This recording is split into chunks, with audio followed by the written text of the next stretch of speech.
Today's video is going to be an extremely informative and exciting one. We are going to be taking our engine block on our 1988 Saab 900 Turbo, and as part of our rebuild, we're going to be ensuring that this block is, well, good. We want to make sure all the cylinder walls are round and within spec.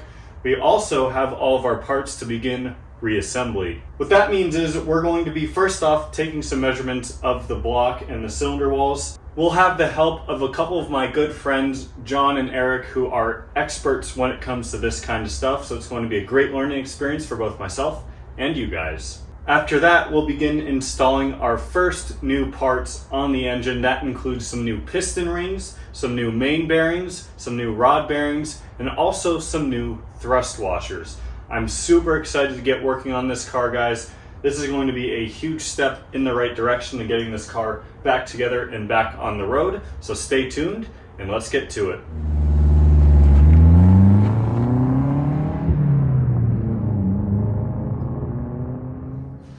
Let's make sure this thing is even good to go back in the car. 90.20 is when they say you're no good.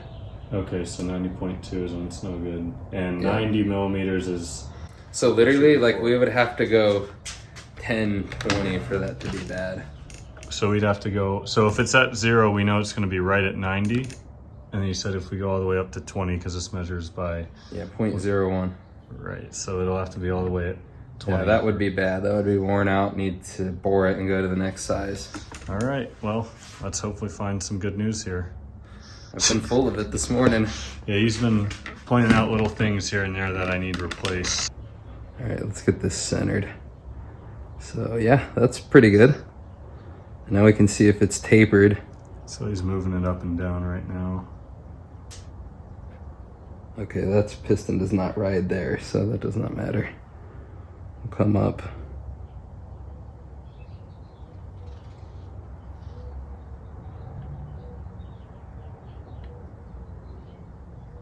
A little bit of cylinder wear right there, right at the top.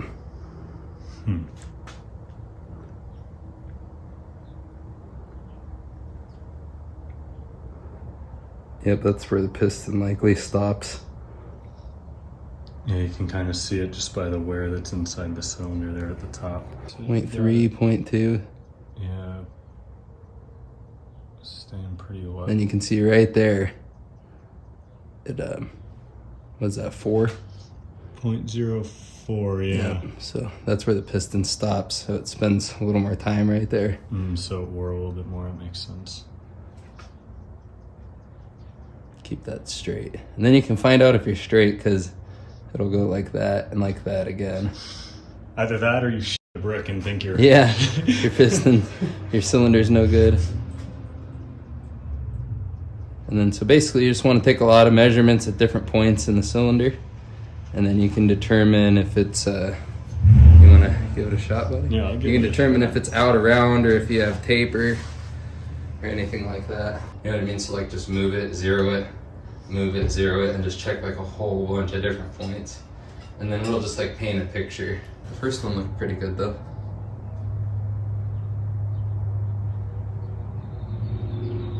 This room's go up too. You got some wear there is what you're seeing. See? It's gonna be like about 2.5, 0.025. So basically the highest I can get it is... The highest you can get it is 2 of those, up to 20. Is that the spec? For a B235, Okay. the same exact size bore. So. Yeah. But that's the fun thing about Oh, these, they're technique based. Yes. Technique. This technique will affect your measurements very greatly. You can go from to, oh, it's actually pretty good. Staying right below 0. Yeah, normally like you're gonna see all your wear on these sides and towards the top. Okay. And towards the bottom. So I guess that one's pretty good as well. Yeah, you're on this, what are you seeing, about 3.03? Yeah, 0.3-ish, maybe 0.4. Try it this way. That's about what I was seeing on the first one. Okay. This one's... Which is still fine. That's about what my block measured out at. I was 0.02 was my 0.02 right And honestly, here. that's probably just a factory. Like, Yeah. You know, that's within Margin of error. No, it's within tolerance. So. Okay. About the same as well. Yeah, it goes. I forgot what it goes up to. So far, it looks like we got pretty good consistency between these first three.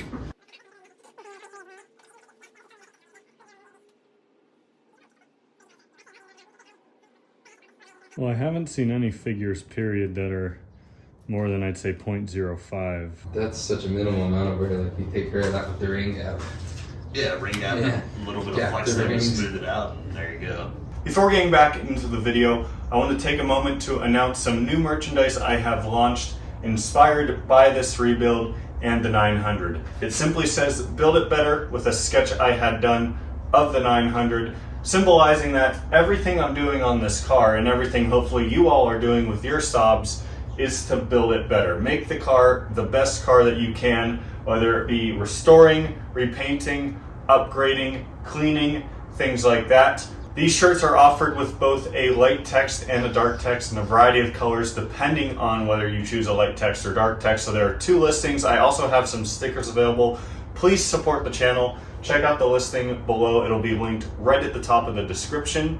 And let me know what you guys think. These are very comfortable, high quality t-shirts. I am loving mine so far, and I'm sure you'll be seeing me wear it in lots of future videos. Now that we know that our cylinder block is good and all the cylinder walls are as they should be, what we will be doing in the remainder of this video is first off honing the walls themselves to clean them up and provide some cross hatching in there. You can see that, especially like right there, a lot of the cross hatching is still present, but it won't hurt to get any sort of little surface rust and things out of there by doing that. I have been kind of cleaning these out once a week just to avoid them getting rusted at all, just sitting out here. After we do that, we'll probably pull the crank out because we have our new thrust washers right here. These I had to special order from Sweden. These are really the part that held up this video for taking so long. Thrust washers essentially go right on the crank here and prevent it from moving back and forth. So we'll be replacing those and taking the crank out. We also have our main bearings that go on the crank. We have our rod bearings. I ordered both of these from FCP. And lastly, of course, we have our piston ring set, which is kind of the whole reason for this entire rebuild. All of these items are going to be a bit more technical than the rest of the rebuild that we'll be doing in later videos. So that's why I want to just separate this into this video right here so we can take our time with it and kind of show the process.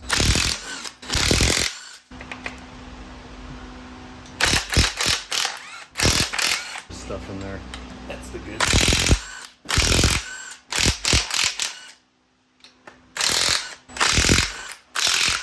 Washers on it. And, There's one of them. yep, that's the other ones right here. These ones actually have a little lip on them.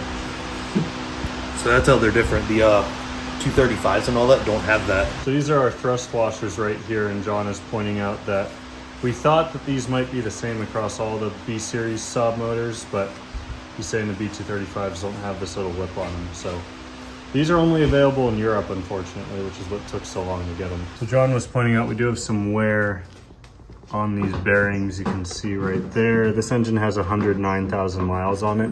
That one's pretty bad right there, but it looks about the same on the that side as well. So I'm gonna pull these out and get them replaced. Before we put all of our new bearings in, we're going to hone the cylinder walls, which is essentially going to smooth them all out, take off all that possible surface rust, anything like that that's in there. So what John's doing first is putting some oil in there because we want to make sure we're keeping it lubricated. And then we have our honing tool here, which just kind of goes up and down inside the cylinder. Don't take that motion out of context. And they're like almost little sanding blocks that are on there. It'll just finally kind of smooth it down. So we're gonna do that for all 4 cylinders with a drill. And we should be good to start installing all of our new stuff.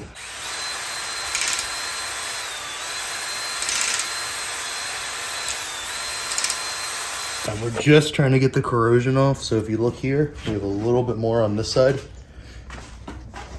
It'll work. We'll just make another pass or so. Barely see it. Good eye. But other than that, it doesn't look too bad. So it cleans up all the corrosion that we had. There's a lot of just little all of them kind of have little spots like that. So.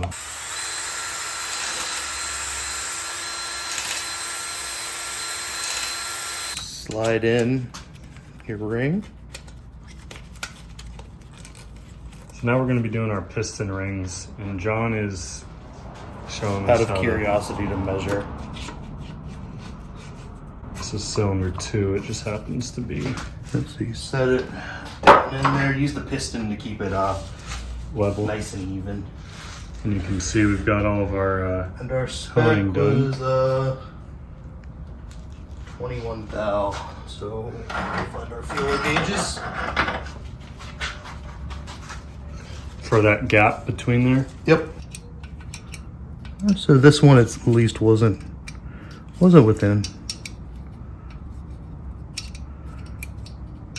So what you want to do is set it against the cylinder wall. Yeah, this one might have been out by just a hair.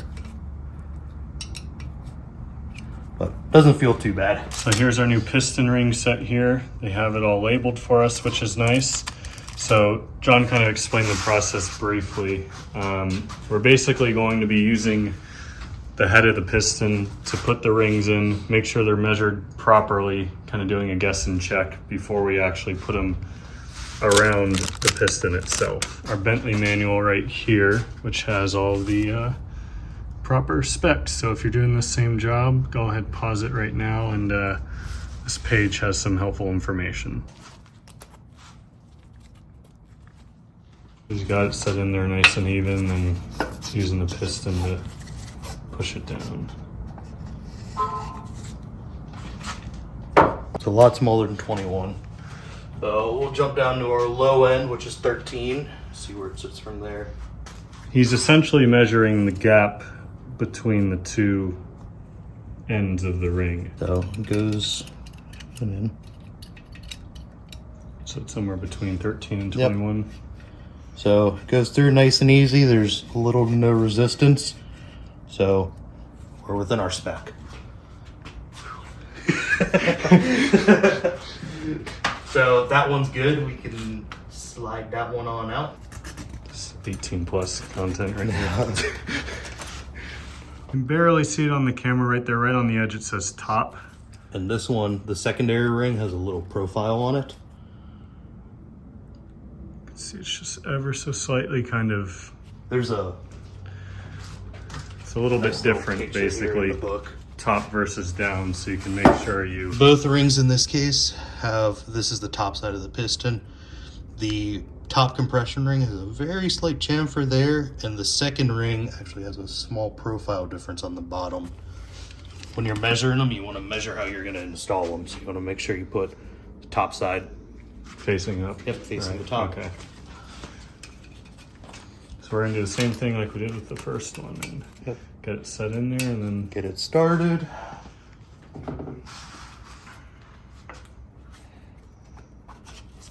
Go about to the same. now measure our gap. Yep, and our gap is different on this one.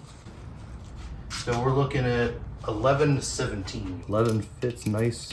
It's a little tight to get in down to the bottom, so it should feels good. Third ring is the fancy looking one, so it's the oil scrubbers. John said we don't need to worry about gapping this thing right here, but we are gonna gap these two, which go on either side of it. We've done this one as well, and the two outer metal rings are supposed to be 15 thousandths, so 0.015, and 0.015 fits in there just perfectly. So we've done that. Now we've got to do the same exact thing for the other three cylinders and all the rings. We're gonna start putting our main bearings in now. So we won't be oiling this side in here. We're only going to be oiling before we put the crankshaft in. So there's a little notch. Yep, Have to slide line it up. right in. Just like that, and you try to make, they'll even out. especially when you put everything together. But make sure that whole you line. can usually just kind of press on either side. The hole should line up. And just pop them in.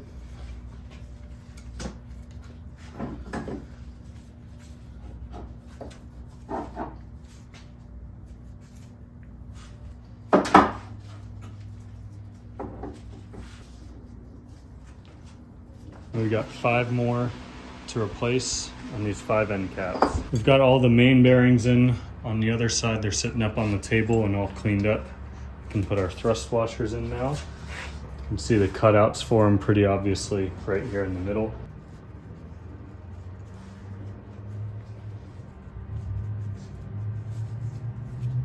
Usually just take it and get a nice coating on it.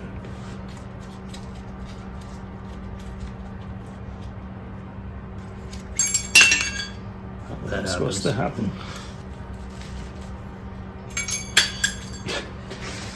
Yeah, they're not really sound in there like the bearings are, huh? So coat them and we'll put them in. We cleaned up all the old oil off the crankshaft, so John's just kind of going in there and lubricating it all up real quick.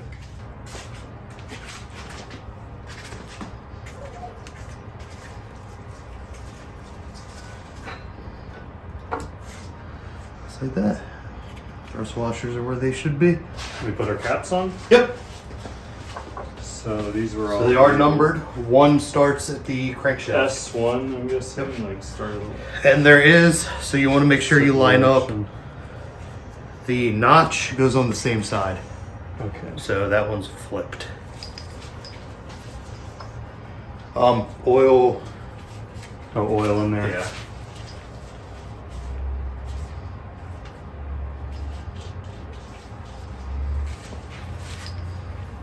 When in doubt, when putting it together, add some oil. Clean your bolts one more time too, and give them a little oil, especially on the threads. You'll get a more accurate torque value if they're oiled.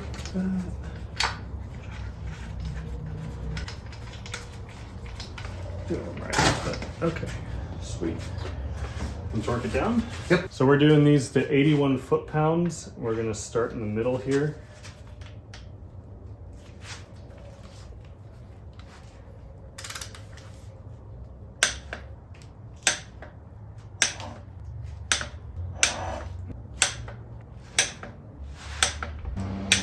Easier.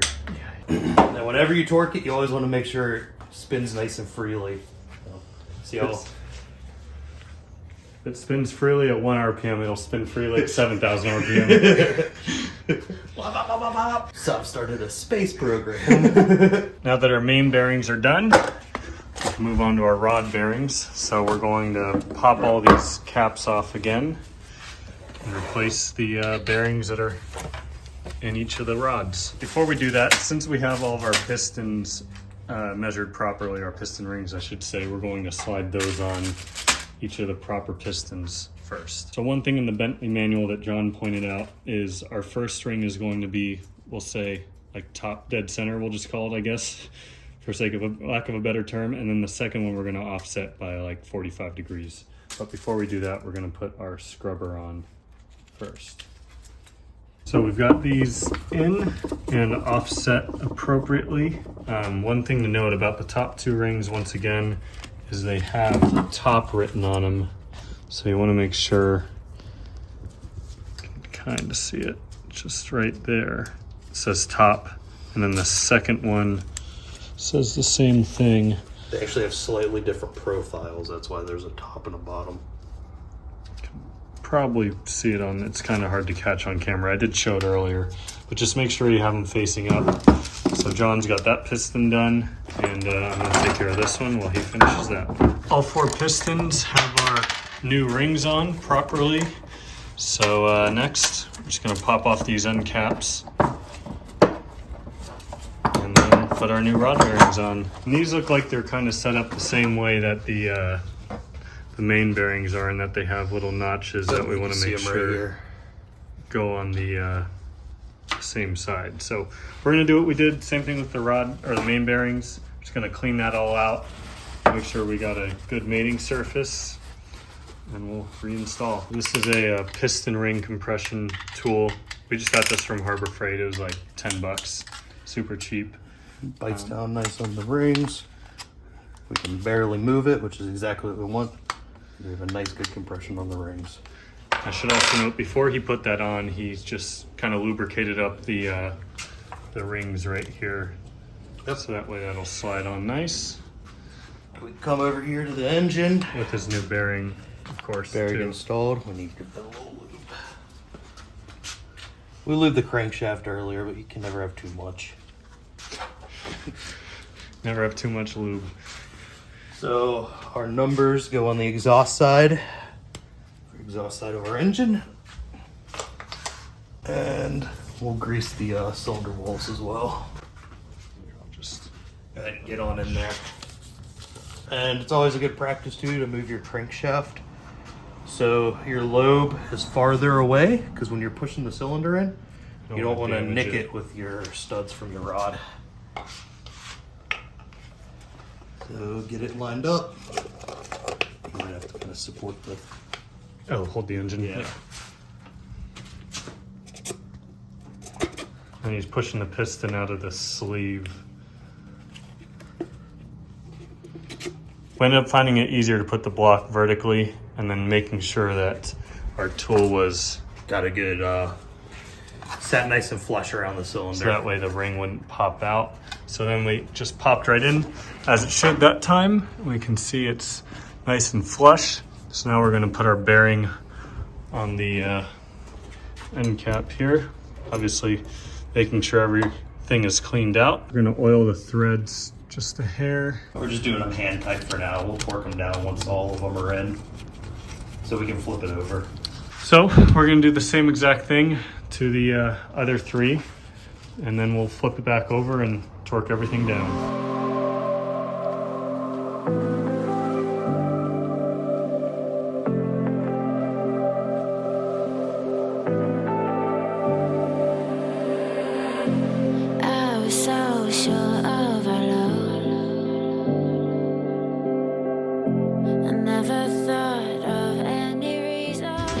We've got all these started underneath, so we flipped it over. This is a 14 12 points.